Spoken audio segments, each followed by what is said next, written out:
Hello, this podcast is the first in a two-part series on the fundamentals of scientific investigations.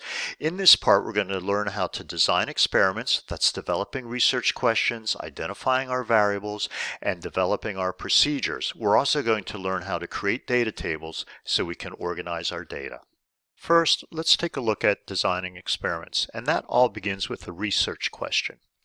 Because the goal of the investigation is to answer the research question or questions. We can't design an experiment without research questions. That's how vital they are to the design process. We write research questions to ask how a specific variable affects another specific variable. Let's look at the process for creating a research question. In this example, we want to understand the motion of a car going around a curve. So first we want to think of things, also known as variables, that might affect its motion and can be measured. Things such as the car's mass, the car's tires, the car's velocity, road surface, friction force, and radius of the curve. Next, we want to write the RQ asking how one variable affects another. For example, a correctly written RQ would say, how does the car's velocity affect the friction force needed to stay on the road? An incorrect way of writing that is, how fast can the car go? This is incorrect because it doesn't list specific velocities, specific variables such as velocity and friction force. Let's look at another one. How does the car's mass affect the friction force needed to stay on the road? An incorrect version of this would be, how does the car's mass make it stay on the road? Now, while this last one has a variable, mass, it doesn't say how it affects another variable. It just says stay on the road. Well, we can't measure stay on the road, but we can measure friction force. Now, let's talk about variables. Variables are quantities measured in experiments such as mass, velocity, and force. We need to identify and categorize these variables into three broad categories. The independent variable, it's purposely changed to determine how it affects another variable. If you ask yourself, can I pick the values of this variable? If you answer yes, then it's probably the independent variable. The next important variable is the dependent variable. We measure its response to changes in the independent variable. If you ask yourself, can we pick the values we want to test? And the answer is no, chances are this variable is the dependent variable. Finally, control variables are important. These are kept constant because they could affect the dependent variable. There can be more than one of them. And we can pick the value we want to control. So if you can answer yes to this question, it's probably a control variable. And often they are the independent variable in a subsequent research question. So you do need to be careful when identifying independent variable and control variables because they are interchangeable. But remember, the research question is written with the independent variable affecting the dependent variable. So the control variables will be these important variables that can affect the dependent variable, but they're not part of the research question. Let's take a look at our sample research question. How does the car's velocity affect the friction force needed to stay on the road? The independent variable is velocity because it's doing the affecting. The dependent variable is friction force because it's the variable that's being affected. And then the control variables, if we think about it, the car's mass, the curve's radius, and the road's texture could also affect the friction force, so we need to keep them constant. Now let's take a look at writing an experimental procedure. The procedure guides how we perform the experiments. And an investigation can consist of many experiments.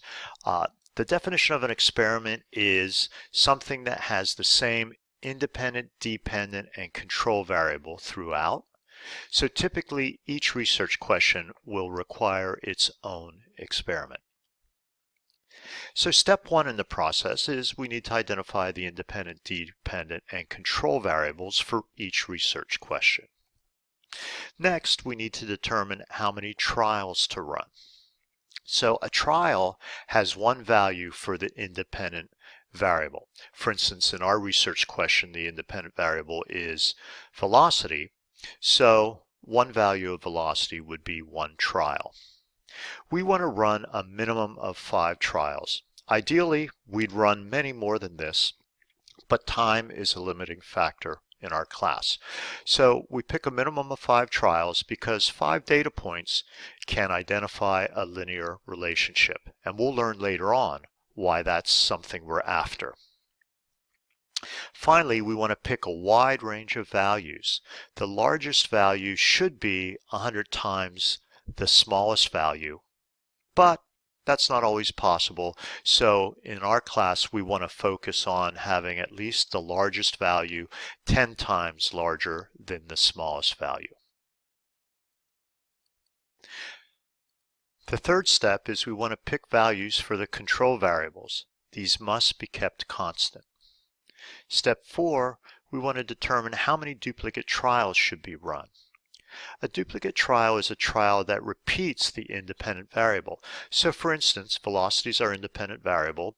If one of the trials we wanted to run was at 2 meters per second, if we ran a second trial at the same 2 meters per second, that would be a duplicate trial.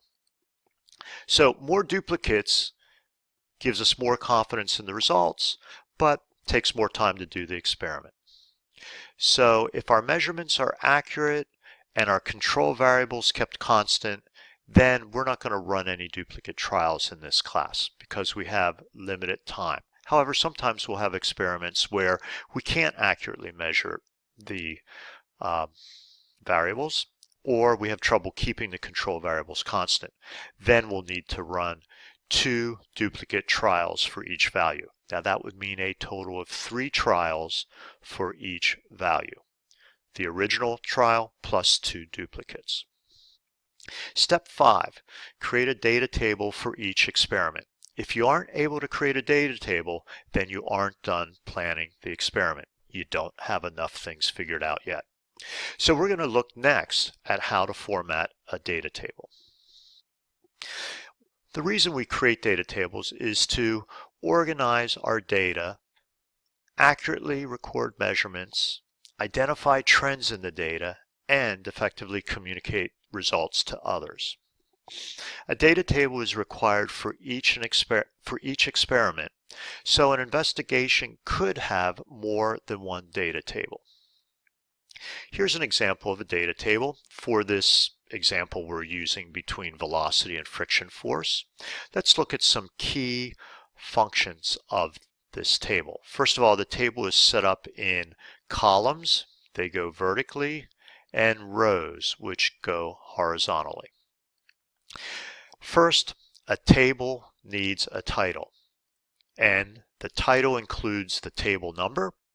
The first table in every report is table 1, the second table is table 2, and so on.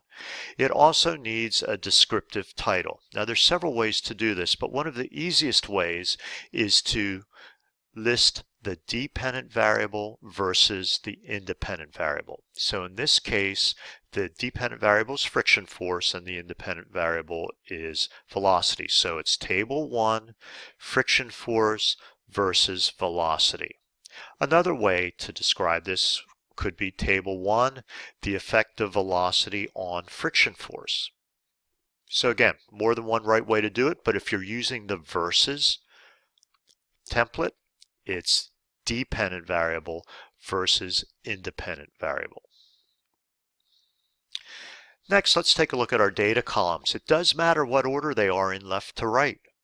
The independent variable comes first, then the dependent variable, and then after that comes the control variables. Going down the rows, it does matter in what order you list the data. We want to list the data in increasing order of the independent variable. Notice it goes in order from lowest trial, 5 meters per second, to the highest trial, 8 80 meters per second. Or you could reverse this and you could go from highest to lowest, but it has to be in order. Next, let's talk about the column header. They are titles, so the first letter needs to be capitalized in each word. Also, we need to include the units. For instance, notice velocity, the units are meters per second. Notice that we do not put the units with the numbers. The reason we put the units up in the header is so the numbers can be clean and we're not distracted by looking at units beside every number. So when we put meters per second in the velocity column, everybody understands that every number in that column has units of meters per second. Let's talk about an alternative method for representing the control variables. In our table, we had them as columns on the far right of the table, and that's okay. But another way of doing it that's equally acceptable is to list the control variables as a footnote. Now, if you list them as a footnote like we have here, then you do not list them as columns. It's crucial that you follow this format when you create all your data tables. Well, this ends part 1 on planning investigations. I hope this helped, and have a good day.